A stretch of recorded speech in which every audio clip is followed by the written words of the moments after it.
Sales is the most lucrative skill in the world, period. The problem is most sales advice out there today is outdated, cheesy, and could even keep you from the deals that can make all the difference in your career. This is the No BS Sales School, a podcast for entrepreneurs and salespeople who want to master the skill of selling without all the BS.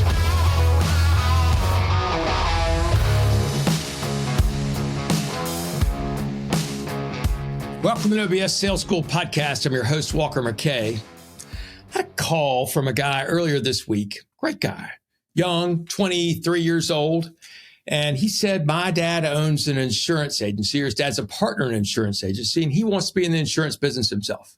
And he said, I'm working in service now, trying to understand kind of about insurance, but I want to be in sales. I know that's where I want to be. My plan is to be in sales in 2 years. Walker, what do I need to do so I can be prepared to hit the ground running when I'm in sales in 2 years?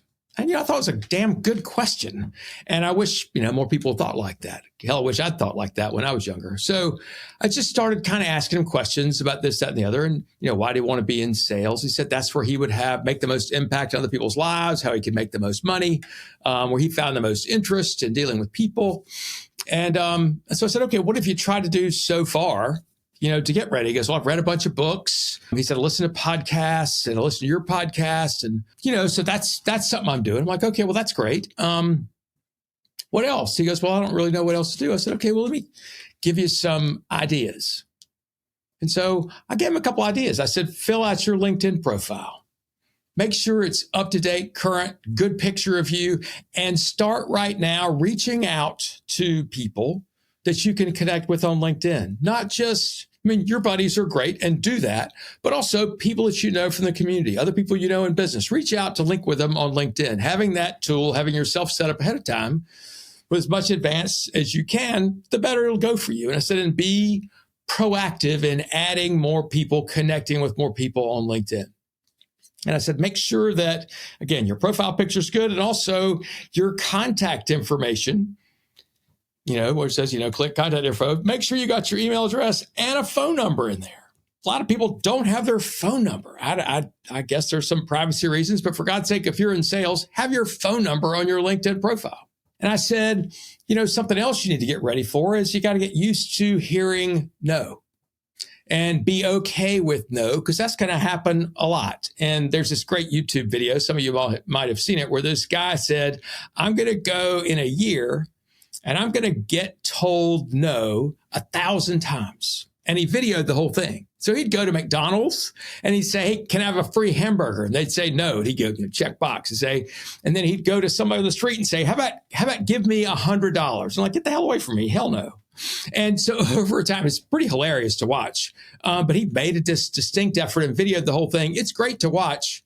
But I said, maybe figure out some ways that you can hear no a lot. Get used to that.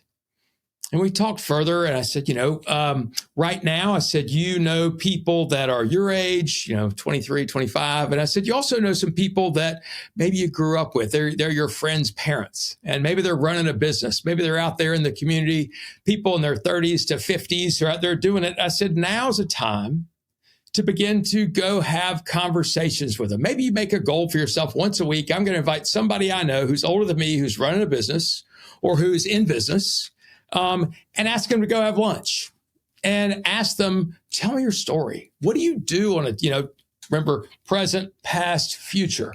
What are you doing right now? What does today look like? What are the things you're worried about today? You say you're a lawyer. What kind of lawyer? What does that mean? Right? Ask them about their present and then ask about the past. How'd you get here? How did this happen that you got where you are today? What's your story? Right? And how'd you make that decision? Where'd you go to school? And how'd you decide to go from this company to this company? And what was the hook to do this instead of that? Be curious. And then future, which is, so let's pretend things are going well in the next, 2 to 4 years. What do you hope will be different than right now? Get used to having those kind of conversations. And by the way, if you're 30, 40, 50, and some young guy calls you and says, hey, I'd like to learn more about you and what you do, most of us are thrilled when that happens. Most of us are so happy to be able to go do that. It's not a big deal. We'd love to talk about ourselves. Give us an opportunity. That's why I have a podcast. Go talk about myself. So I said, get used to doing that. See yourself. Have conversations with business people to learn how business people think. Learn what bothers them. Ask about insurance. I said, but remember, this is not a sales call. You're not selling them shit. You have nothing to sell. You're just going to learn about business. And that's your intent of this conversation, is go learn about what are the things business owners worry about? What do they think about insurance? What are the things, how do they deal with the changes in the economy? Who are their ideal clients? How do they go get more of them? Just ask questions. Go be sincerely curious. It's great practice for sales. I think I probably had a couple more pieces of advice. I gave him a couple of books to read. I said, but really, in the end, the only way to be prepared for sales and to get better at sales and to be ready to hit the ground running when it's time is to go sell something. You really can't learn. It's kind of like reading a book about skydiving.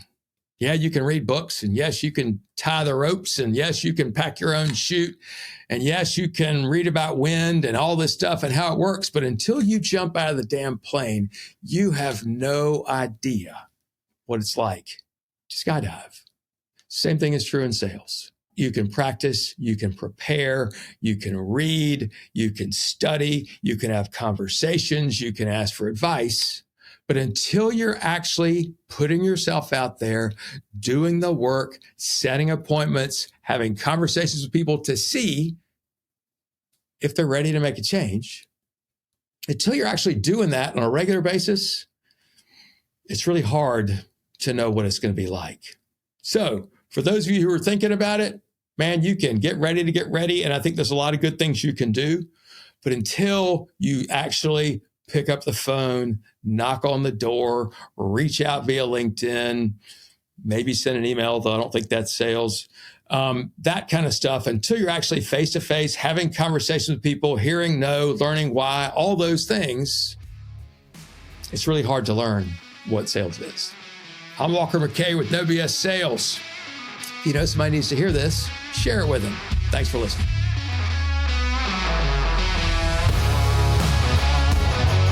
Thanks for listening to the No BS Sales School podcast. If you're struggling to close deals, then I want to invite you to take my free mini course, where you'll learn the 7 most expensive sales mistakes that will cost you time, money, and credibility. So be sure to click the link in the show notes or go to www.7salesmistakes.com. That's the number 7salesmistakes.com. Thanks again for listening to the No BS Sales School podcast.